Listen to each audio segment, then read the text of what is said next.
पिछले वीडियो में हम लोगों ने बात किया था डिस्टिलेशन और फ्रैक्शनल डिस्टिलेशन पे, और हमने ये देखा था कि जब दो मिक्सिबल लिक्विड्स आपस में मिक्स होता है तो फिर उसे कैसे सेपरेट किया जाता है।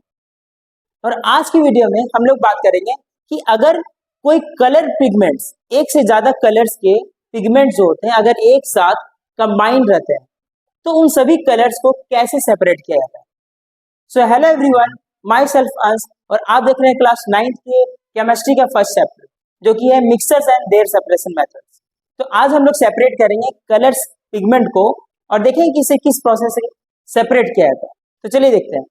जब हमारे पास कुछ ऐसे मिक्सर्स होते हैं जिसमें कि अलग अलग कलर के पिगमेंट रहते हैं, तो हर कलर का जो पिगमेंट होता है उनका सॉल्युबिलिटी जो होता है सॉल्वेंट में, मान लो मैंने किसी भी तरह का सॉल्वेंट लिया जैसे कि वाटर लिया, अल्कोहल लिया, तो अलग अलग सॉल्वेंट में अलग अलग कलर्स का जो सॉल्युबिलिटी होता है वो अलग होता है। मतलब कि कुछ ऐसे कुछ ऐसे कलर पिगमेंट होते हैं जो कि जल्दी उसमें घुल जाते हैं, कुछ ऐसे कलर पिगमेंट होते हैं जिसको टाइम लगता है घुलने में, उस सॉल्वेंट में घुलने में टाइम लगता है। और कुछ ऐसे कलर पिगमेंट होते हैं जो कि पेपर में बहुत ही इजीली चिपक जाते हैं, और कुछ ऐसे पिगमेंट होते हैं जो कि पेपर में जल्दी चिपकते नहीं। तो इन्हीं डिफरेंसेस की वजह से हम लोग इसे सेपरेट कर पाते हैं। तो चलिए आज का जो मेथड है वो है पेपर क्रोमेटोग्राफी। सबसे पहले इसके डेफिनेशन देखते हैं और यहाँ पर देखते हैं कि क्या क्या इसमें यूज करना होता है और हम लोग किस चीज को यूज करके पेपर क्रोमेटोग्राफी को करते हैं। देखिए सबसे पहले इसके मेथड को देखते हैं। Method for separating different coloured component present in A mixer. किसी एक मिक्सर में अलग अलग कलर के जो पिगमेंट्स होते हैं उसको सेपरेट करने के लिए हम लोग पेपर क्रोमेटोग्राफी का यूज करते हैं। चलिए अब देखो, ये जो पेपर क्रोमेटोग्राफी है किस प्रिंसिपल पे बेस्ड होता है उस चीज को समझते हैं। देखो सबसे पहला तो यहाँ पर ये जो पेपर क्रोमेटोग्राफी है ये सॉल्युबिलिटी में डिफरेंस जो होता है इसके बेसिस पे हम लोग इसको सेपरेट करते हैं। दूसरा चीज क्या है, ये जो एब्जॉर्प्शन होता है, एब्जॉर्प्शन का मतलब क्या हो गया, किसी सरफेस में चिपकने का जो प्रोसेस होता है इसको हम लोग बोलते हैं एब्जॉर्प्शन। एक होता है एब्जॉर्प्शन, एब्जॉर्प्शन का मतलब वो उसके अंदर चला जाता है, लेकिन एब्जॉर्प्शन का मतलब क्या होता है, उसके अंदर नहीं जाता, उसके सरफेस में चिपक जाता है। ठीक है, तो ये जो अलग अलग कलर्स होते हैं इसका किसी सरफेस में चिपकने का जो प्रोबेबिलिटी होता है या फिर जो एफिशिएंसी होता है ये अलग अलग होता है। इसी के बेसिस पे हम लोग इसको अलग कर पाते हैं, अदरवाइज इसको अलग नहीं कर पाएंगे। अगर ये डिफरेंसेस नहीं होगा कलर पिगमेंट्स में तो हम लोग इसे सेपरेट कर ही नहीं पाएंगे। तो कुछ ऐसा चीज होना चाहिए डिफरेंसेस जिससे हम लोग उसको सेपरेट कर सके। ओके, तो ये डिफरेंसेस होता है जिसके कारण से हम लोग सेपरेट करते हैं। अब देखो इसको सेपरेट करने के लिए जो अरेंजमेंट होता है और जिस चीज का रिक्वायरमेंट होता है वो हम लोग समझते हैं। देखिए सबसे पहले तो हमें एक बीकर चाहिए होता है। ठीक है, यहाँ पे देखिए एक बीकर चाहिए होता है हम लोग, वहां पे एक क्रोमेटोग्राफी पेपर चाहिए होता है जो कि मोस्टली सेल्यूलोज का बना होता है। ठीक है, ये जो पेपर क्रोमेटोग्राफी होता है ये बहुत ही अच्छा कैपिलरी एक्शन इसके अंदर देखने को मिलता है। कैपिलरी एक्शन क्या होता है, कैपिलरी एक्शन एक ऐसा प्रोसेस होता है जिसमें कि कोई लिक्विड जो होता है उसके सरफेस में धीरे धीरे करके ऊपर चढ़ने लगता है। ठीक है, एक फोर्स के थ्रू कैपिलरी फोर्स के थ्रू उसके ऊपर चढ़ने लगता है। इसका रीजन ये होता है कि हर एक पेपर में क्या होता है, बहुत छोटे छोटे होल्स होते हैं। ठीक है, उन्हीं होल्स के कारण से वो उस होल को फिल करते करते वो धीरे धीरे करके ऊपर चढ़ने लगता है।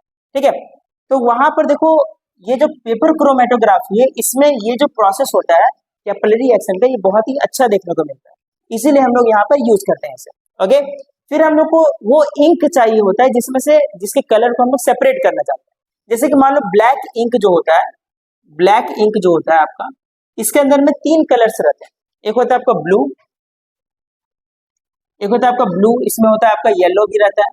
ठीक है, और इसमें आपका ये भी रहता है, क्या नाम है, रेड कलर भी मिक्स रहता है। ये तीनों कलर ब्लैक कलर में रहते हैं। तो अगर मान लो मैंने यहाँ पे ब्लैक कलर लगाया तो ब्लैक कलर से ये तीनों कलर सेपरेट होंगे क्योंकि तीनों का सॉल्युबिलिटी वाटर में अलग होगा।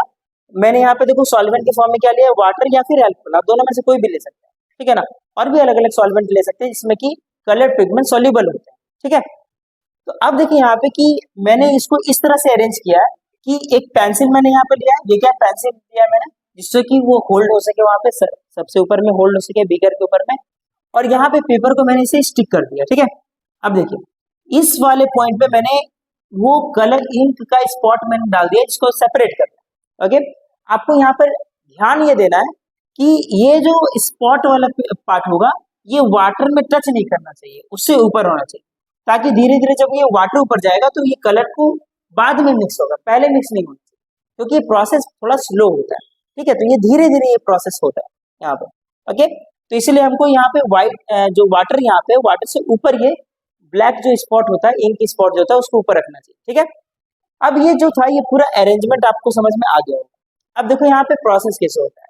सबसे पहले देखो, जो आपका वाटर है यहाँ पे, वाटर जो होता है वो धीरे धीरे इस पेपर के थ्रू ऊपर की तरफ चढ़ता है ना, ऊपर की तरफ गया यहाँ पे, और जैसे ही इस कलर कंपोनेंट पे पहुंचता है, ऊपर की तरफ जाने का कौन सा एक्शन होता है, कैपिलरी एक्शन होता है। जैसे ही ऊपर की तरफ चढ़ा, इस कलर के साथ मिक्स किया, तो जिस कलर का सॉल्युबिलिटी सबसे ज्यादा होता है, उस कलर का एड्जॉर्प्शन कैपेसिटी जो होता है वो सबसे कम होता है। ठीक है, जिस कलर का सॉल्युबिलिटी ज्यादा हुआ, उस कलर का एड्जॉर्प्शन कैपेसिटी क्या हो गया, सबसे कम हुआ। इस कारण से मान लो कि जो कलर इसमें घुल जाता है, पहले ही घुल जाता है, वो धीरे धीरे करके ऊपर चढ़ेगा, और जो कलर का सॉल्युबिलिटी बहुत कम होगा, वो क्या होगा, वो बहुत देर लगेगा, उसको टाइम लगेगा उसको घुलने में, और वो अगर वो घुल भी गया तो बहुत तेजी से उसमें से अलग भी हो जाएगा। ठीक है, क्योंकि उसका एब्जॉर्प्शन कैपेसिटी ज्यादा है, तो वो पेपर से जल्दी चिपक जाता है। ठीक है, तो मैं मान लेता हूँ यहाँ पे, मतलब कि ऐसा होता है कि जो रेड कलर होता है, ठीक है, रेड कलर का एब्जॉर्प्शन कैपेसिटी जो होता है, एब्जॉर्प्शन कैपेसिटी ये सबसे ज्यादा होता है, ये हाई रहता है। ठीक है, हाई रहता है, और इसका सॉल्युबिलिटी क्या होता है, सबसे कम होता है। इसी कारण से रेड कलर जो आपको मिलेगा वो कहाँ पे मिल जाएगा, सबसे पहले यहाँ पे मान लो कि इस तरह से रेड कलर जो है मिल गया, यहाँ पे इस तरह से रेड कलर का स्पॉट आपको यहाँ पे दिखा। ठीक है, अब उसके बाद आता है येलो कलर। तो येलो कलर का सॉल्युबिलिटी जो होता है वो रेड से थोड़ा सा ज्यादा होता है, तो इसका एब्जॉर्प्शन कैपेसिटी क्या होगा, रेड से कम होगा। इस कारण से ये क्या होगा, ये थोड़ा सा ऊपर जाके कहीं इस वाले पोजीशन पे आकर सेपरेट हो जाएगा। ये कौन सा कलर होगा, येलो कलर। और लास्ट में देखिए ब्लू कलर जो होता है, ब्लू कलर सबसे ऊपर में जाकर यहाँ पर सेपरेट होता है, सबसे लास्ट में यहाँ पर सेपरेट होता है ब्लू कलर, है ना, क्योंकि इसका सॉल्युबिलिटी जो होता है ब्लू का वो सबसे ज्यादा है। ठीक है, इस तरह से हम लोग यहाँ पे कलर कंपोनेंट्स को सेपरेट करके ये देखते हैं कि किस किस कलर से मिलकर ये कंपोनेंट्स, ये मिक्सर जो था ये बना। आई होप आपको ये अरेंजमेंट्स और ये प्रोसीजर इसका समझ में आ गया होगा।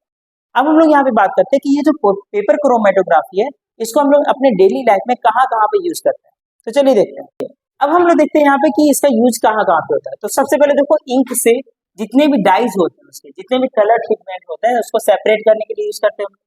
दूसरा देखिए, फूड कलर जो होता है, इसमें कौन कौन से कलर के पिगमेंट्स हैं उसको अलग करने के लिए हम लोग यहाँ पे यूज करते हैं फूड कलर को।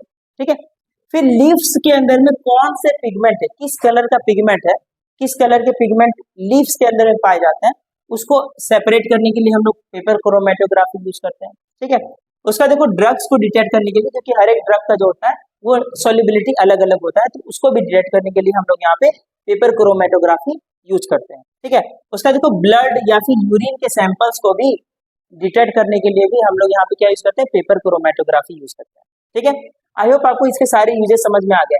देखो, पेपर क्रोमेटोग्राफी बहुत ही सिंपल होता है, बहुत ही मतलब चीप होता है, चीप प्रोसेस होता है, बहुत ही आसानी से हम लोग इसको कर पाते हैं। ठीक है, इसलिए ये सारे जगह पर हम लोग इसको यूज कर लेते हैं, लेकिन ज्यादा क्वांटिटी में हम लोग इसको यूज नहीं कर पाएंगे। मतलब कि बहुत बड़ा क्वांटिटी में अगर सैंपल्स मेरे पास रहेगा तो उसको हम लोग इस प्रोसेस से यहाँ पर सेपरेट नहीं कर सकते। ठीक है, तब हम लोग यहाँ पे पेपर क्रोमेटोग्राफी यूज नहीं करेंगे, कुछ और प्रोसेस यूज करेंगे यहाँ पे। आई होप आपको पेपर क्रोमेटोग्राफी के सारे कॉन्सेप्ट क्लियर हो चुके होंगे। ठीक है, अब आगे के कॉन्सेप्ट में, आगे के वीडियोज में हम लोग ये देखेंगे कि जब हम लोग के पास हेट्रोजीनियस मिक्सर होगा, जब मान लो कि इमिसिबल लिक्विड्स रहा, ठीक है, तो इस अलग अलग टाइप के जो मतलब मिक्सर्स रहेंगे उसको हम लोग कैसे सेपरेट करें। अभी जितना भी टाइप का मिक्सर था वो सब क्या था, सॉल्युबल कंपोनेंट्स थे जो घुल जाते थे। अब हम लोग ऐसे बात करेंगे, ऐसी चीजों का बात करेंगे जो कि इनसॉल्युबल रहेंगे, घुलेंगे। ठीक है, तो मिलते हैं हम लोग नेक्स्ट वीडियो में, तब तक के लिए थैंक यू।